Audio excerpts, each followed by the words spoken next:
बिस्मिल्लाहिर्रहमानिर्रहीम। अस्सलाम वालेकुम नाज़रीन, मैं हूं अशमत बलोच और आप देख रहे हैं अपना फेसबुक और यूट्यूब चैनल। नाज़रीन, साबिक army chief general Qamar Javed Bajwa के चले जाने के बाद इस वक्त पाकिस्तानी कौम में खुशियों का समा है। मिठाइयाँ तकसीम कर रहे हैं, केक बांट रहे हैं। तकरीबन 48 घंटे गुजर चुके हैं, लेकिन सोशल मीडिया ट्विटर पर जो ट्रेंड चल रहे हैं वो काफ़ी ज़्यादा ख़तरनाक भी हैं, खौफनाक भी हैं। 29 नवंबर को यौम निजात के तौर पर लोग मना रहे हैं। यौम दफ़ा लिखने की बजाय यौम दफ़ा लिख रहे हैं। और उसके साथ साथ बाजवा गद्दार वो कौन था, इससे आप अंदाज़ा लगा सकते हैं कि साबिक army chief general Qamar Javed Bajwa अपने लिए लोगों के दिलों में किस कदर नफरत पैदा करके गए हैं। माजी में अगर हम देखें, जब परवेज़ मुशर्रफ जा रहे थे तो उस वक़्त भी ऐसे हालात नहीं थे। लोग मिठाइयाँ नहीं तकसीम कर रहे थे, केक नहीं काट रहे थे, सोशल मीडिया पर ऐसे ट्रेंड नहीं चला रहे थे। जो मनाजिर, जो हालात इस वक्त हम देख रहे हैं बाजवा साहब के चले जाने के बाद, अब नए आने वाले आर्मी चीफ के लिए काफ़ी ज़्यादा चैलेंजेस भी हैं। क्या वो प्यार मोहब्बत को बरकरार रख सकेंगे? क्या वो मज़ीद नफ़रतें पैदा करेंगे? इस तरह के हालात जो जनरल कमर जावेद बाजवा बना कर गए हैं, क्या वो इन हालात पर मज़ीद तेल छिड़कने की बजाय क्या इस आग पर पानी डाल सकेंगे? काफ़ी ज़्यादा सवालात हैं। माजी काफ़ी ज़्यादा तल्ख है। गुज़श्ता रोज़ मैं देख रहा था कि डीजी मिलिट्री इंटेलिजेंस और DGISI प्रेस कॉन्फ्रेंस कर रहे थे।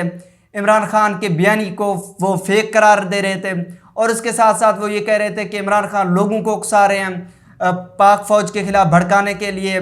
इस वक्त मुख्तलिफ जो अस्करी ज़राए हैं वो सब तमाम तर जो इल्ज़ाम आते हैं वो इमरान खान पर डालते हैं कि PTA के लोग हैं जो इस वक्त सोशल मीडिया पर पाक फ़ौज के ख़िलाफ़ ट्रेंड चला रहे हैं। लेकिन नाज़रीन, माजी को अगर हम जानने की कोशिश करें तो इससे पहले कई आर्मी चीफ ऐसे बयान देकर गए हैं कि पाकिस्तानी सियासत में अब एस्टेब्लिशमेंट का कोई रोल नहीं होगा। जिस तरह जनरल बाजवा साहब अपने आखिरी स्पीच में ये कह कर गए हैं कि अब पाकिस्तानी सियासत में अदारों का, आर्मी का कोई रोल नहीं होगा।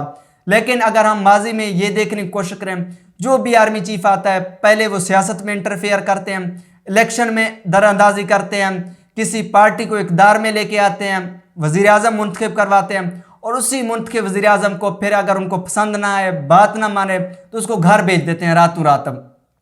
अगर माजी में नाजरीन इस वक्त जो बयानात इमरान खान के खिलाफ दे रहे हैं अस्करी ज़राए, जो इमरान खान को तमाम तर मुर्द इल्ज़ाम ठहरा रहे हैं इस हवालों का, तो आप देखें कुछ सवालात हैं।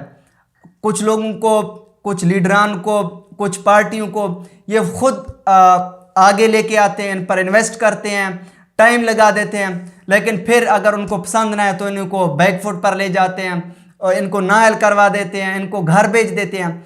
अब पूछना ये एस्टेब्लिशमेंट से कि 2011 में पाकिस्तान तहरीक इंसाफ की लांचिंग किसने की? इमरान खान को उस वक्त सपोर्ट करने वाले लोग कौन थे? ज़हीरुल इस्लाम कौन था जो इस वक्त PTA के बड़े बड़े जलसे करवा रहा था और उसके साथ साथ मुख्तलिफ पार्टियों से लोगों को तोड़ तोड़ कर, डरा कर, धमका कर कि आप PMLN का टिकट न लें, पीपल्स पार्टी का टिकट न लें, PTA ज्वाइन कर लें। ज़हीरुल इस्लाम साहब कौन थे? एस्टेब्लिशमेंट के लोग नहीं थे। वो कौन थे जो मीडिया को सुबह शाम ये अहकाम जारी कर रहे थे कि PTA जलसों को कवरेज दें, धरनों को कवरेज दें, इमरान खान का इंटरव्यू ले लें? वो आखिर कौन लोग थे? आप तो कहते हैं कि एस्टेब्लिशमेंट का पाकिस्तानी सियासत में कोई रोल नहीं होगा। इमरान खान को आप इल्ज़ाम इमरान खान पर लगा रहे हैं कि इदारों को भड़काने के हवाले से, इदारों के खिलाफ जो दरअंदाजी है, जो लोग नफरत है लोगों के दिलों में, वो इमरान खान करवा रहे हैं। तो इमरान खान को लाने वाले उस वक्त कौन लोग थे? यही एस्टेब्लिशमेंट के लोग थे। और उसके साथ साथ अगर हम देखें नवाज शरीफ के खिलाफ, आप पहले उसको इक़्तिदार में लेके आते हैं, फिर उसको बाहर भेज देते हैं। इमरान खान की हुकूमत में नवाज शरीफ एक सज़ा याफ्ता मुजरिम थे, जेल में थे, लेकिन उसको बाहर किसने भिजवाया?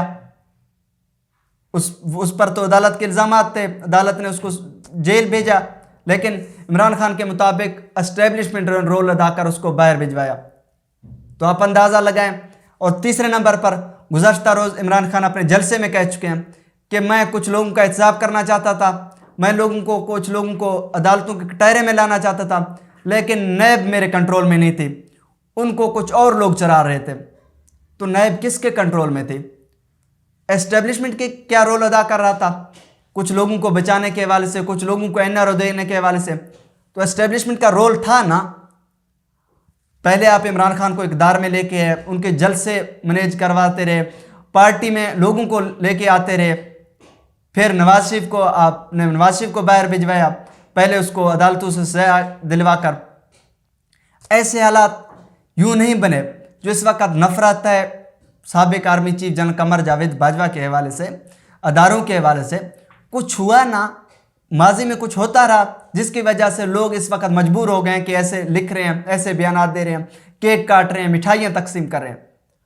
और अब जो सहाफ़ी इस वक्त इमरान रियाज साहब हैं, मखदूम शहाबुद्दीन हैं, साबिर शाकिर हैं, समी इब्राहिम हैं, ऐसे कई सहाफ़ी हैं जो इस वक्त सिविलियन सुपरमेसी का दावा कर रहे हैं, जमहूरियत की बालादस्ती के हवाले से बयान दे रहे हैं। तो ये आपके करीबी लोग थे ना, ये कहते थे कि वो कौन से अफीसर थे जो आप लोग उनको फाइलें दिखाते थे कि नवाज शरीफ करप्ट है, ये करप्ट है, वो करप्ट है।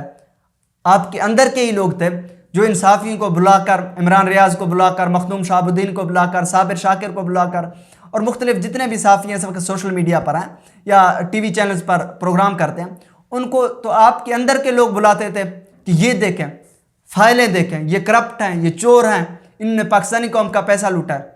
आप ही इंटरफेयर करते रहे ना। और उसके साथ साथ नाजरीन, आज जो सहाफ़ी बात नहीं मार रहे तो आप उनको गिरफ्तार करवा रहे हैं, उनको पर्चे दर्ज करवा रहे हैं उनके ऊपर, उनके घरों पर छापा मार रहे हैं।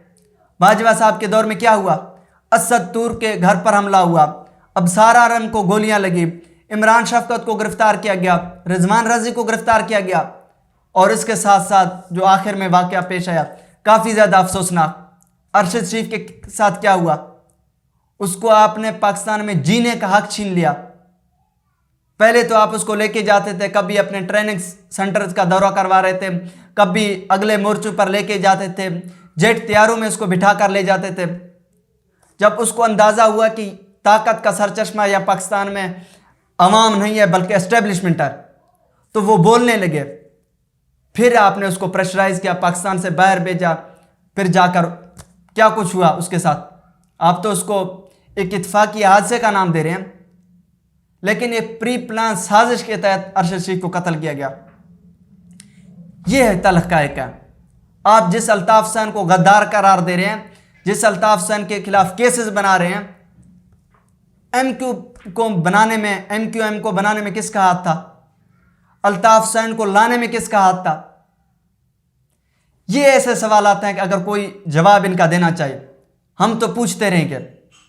बाजवा साहब, आप तो कह के गए कि मैं अब गुमनामी की ज़िंदगी गुजारना चाहता हूँ। लोग तो आपको ऐसे नहीं छोड़ेंगे, लोग तो आपको कभी माफ़ नहीं करेंगे। आपके दौर में जो कुछ होता रहा, सहाफ़ियों को जद्दोकोब किया गया, सहाफ़ियों को प्रेशराइज किया गया, सबसे ज़्यादा आज़ादी इज़हार राय पर हमला किया गया। आप देखें, सहाफ़ियों को प्रेशराइज किया गया, अदलिया पर फैसलों के हवाले से आप प्रेशराइज करते रहे। काजी फायज ईसा के हवाले से अगर हम देखें, जस्टिस शौकत अजीज़ के हवाले से अगर हम देखें, किसी के खिलाफ रेफरेंस बना, किसी को रिमूव किया गया। और सियासतदानों का आप हाल देखें, शहबाज गिल को नंगा करके मारा गया, आजम सवाती को नंगा करके, सीनियर एक पार्लियामेंटेरियन को आप वीडियोस बना रहे हैं उसके। क्या कुछ होता रहा आपके दौर में। ऐसे हालात नहीं बने, यकदम ऐसा नहीं हुआ, बल्कि आपने लोगों को मजबूर किया कि ऐसे हालात, लोग नफरतें पैदा करें अपने दिलों में आपके लिए, ऐसे हालात बनते रहे। ये नाजरीन ऐसे तल्ख का है क्या, पता नहीं कोई जवाब देगा, हम तो पूछते रहेंगे। अगर जनरल आसिम मुनीर साहब पाकिस्तानी एस्टेब्लिशमेंट के बारे में, पाकिस्तान आर्मी के बारे में, पाकिस्तानी कौम में प्यार मोहब्बत फिर से बरकरार रखना चाहते हैं, तो इनसे ये गुजारिश है कि न्यूट्रल रहें, अदारों का सियासत में कोई मुदाखलत ना हो। इमरान खान अगर कोई जंग लड़ रहे हैं उसको खुला छोड़ दें। नवाज शरीफ जो भी कुछ करना चाहते हैं सियासी मैदान में, उसको छूट दे दें। सियासत में मुदाखलत जब आप करेंगे, जब आप एक मुंतखब वज़ीर आज़म को घर भेजेंगे, तो लोग आपके खिलाफ बयान तो देंगे, कोर कमांडर हाउस का घेराव तो करेंगे, कैंट का घेराव तो करेंगे, ऐसे हालात बनेंगे। नाजरीन, अब देखना है कि यह है कि जनरल आसिम मुनीर साहब किस तरह मामलात को लेके चलते हैं।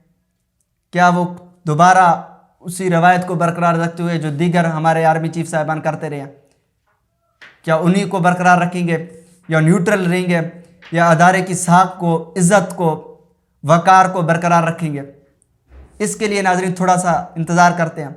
हम दुआ गो हैं कि नए आर्मी चीफ पाकिस्तानी कौम के लिए, पाकिस्तानी आर्मी के लिए और उसके साथ साथ दीगर जो अंदरूनी बैरूनी खलफशार है उसके लिए बेहतर अंदाज में काम करेंगे। नाज़रीन अब तक के लिए इतना ही। फिल वक्त इजाज़त दीजिए।